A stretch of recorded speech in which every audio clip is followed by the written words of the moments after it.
I am such an awesome guy. I make so many videos.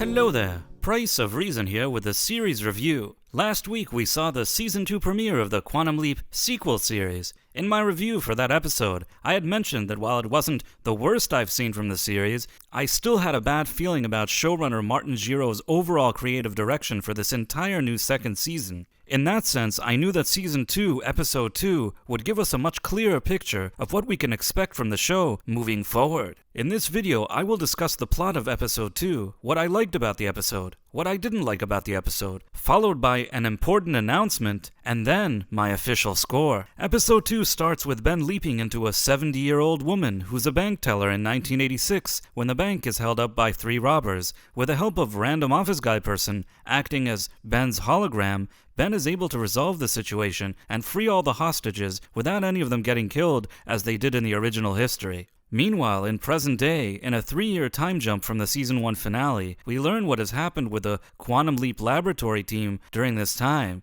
Chief Security Officer Lady is playing poker now. Ernie Hudson is retired and in a relationship or something. Ben's disappointed fiancée has moved on with her military career and personal life after thinking Ben was dead, and now she has a new boyfriend who I will refer to moving forward as Supportive Douche. That's because he acts nice and supportive in a way that seems almost too good to be true, so that's the name that I'm going with. Both Ben's disappointed fiancé and Supportive Douche work together in the army, training soldiers and stuff. At first, Ben's disappointed fiancée says that she only wants to see Ben briefly now that he's back, but she doesn't want to be his hologram anymore because of their romantic history. By the end of the episode, Ben's disappointed fiancé sees Ben in his leap, and being the genius that he is, he instinctively realizes that she already has a boyfriend now, so they both cry together. Again. It also turns out that random office guy person is hiding a secret from the others on how he was able to find Ben after 3 years, a secret that I can only assume that nobody gives a shit about. Now let's talk about what I liked about this episode. I mean, if I had to say something positive, it's that they at least made Ben a bit more resourceful and charismatic in a few moments than what we're used to, which isn't saying much, but I suppose it's at least better than nothing. Now let's talk about what I didn't like. Number 1, present day. One of the reasons I assume that Martin Giro did a time jump is because it's another cheap gimmick to seemingly add intrigue and depth to the present-day timeline, which he's never really known what to do with. It was also his way of covering up all the plot holes and inconsistencies from Season 1, hoping that viewers would forget about them, such as, if Mystery Box Leaper leaped into 2018 Magic and then he died in the Wild West, how is Magic still here?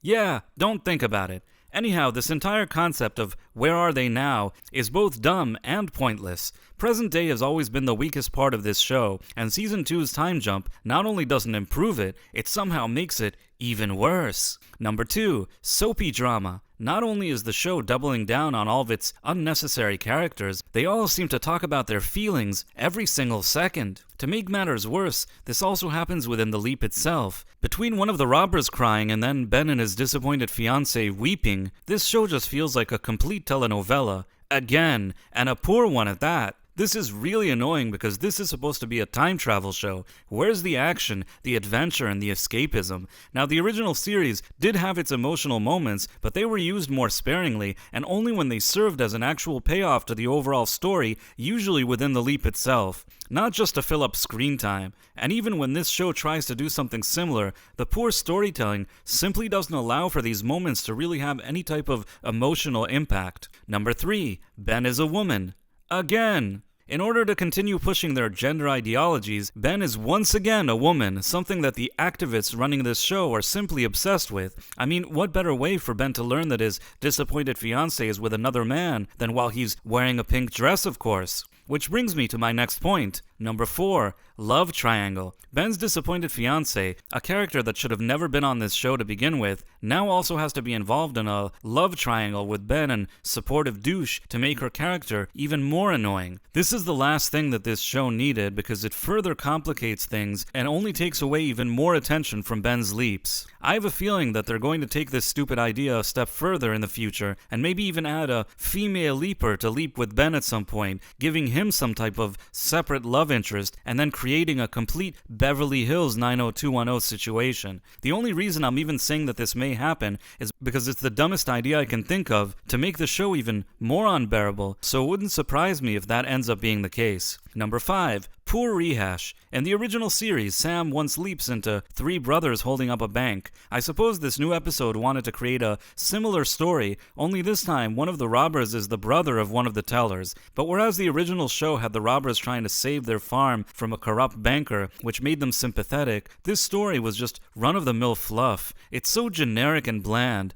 Also, I never bought that the brother would just show up with these guys to hold up his own sister. It just doesn't seem plausible to me. Maybe if they would have focused more on showing the supposed animosity between the siblings, it would have been more believable, but as is, it's just not very convincing. I also never understood if it was implied that perhaps the brother and the main robber were in a romantic relationship. It certainly wouldn't surprise me if this was the case because this show loves that kind of stuff. And let's just say that the 2 robbers weren't supposed to be in a relationship. The 2 characters were still written like they were 2 high school girls that failed to make the cheerleading squad. Now, before I give this episode my official score, I want to make an important announcement for this channel. I know that there's a group of people that regularly watch my Quantum Leap reviews and even look forward to them, and I genuinely appreciate that. But since so many people have pretty much given up on this show altogether, if you like my Quantum Leap reviews, please also make sure that you also subscribe to my second channel, Price of Reason Live. At some point, I may shift some of our discussions about Quantum Leap to there, and maybe even do some live streams where we can all interact about our criticism together, closer to when the show actually airs. As for the score for this episode, I guess it would be a 10 out of 100, which of course is a fail. I really tried to come up with positive things to say about it, but in my opinion, it not only misfires on all cylinders, it also seems to be setting up the rest of the season very poorly, and I had to take that into consideration. What did you think about Quantum Leap Season 2, Episode 2? Did you love it? Feel free to let me know in the comments, and if you enjoyed this video, please consider subscribing to my channel, and also clicking on that wonderful notification bell. Thanks for watching, my friends. Thank you, and good day. I am such an awesome guy. I make so many videos. But I'm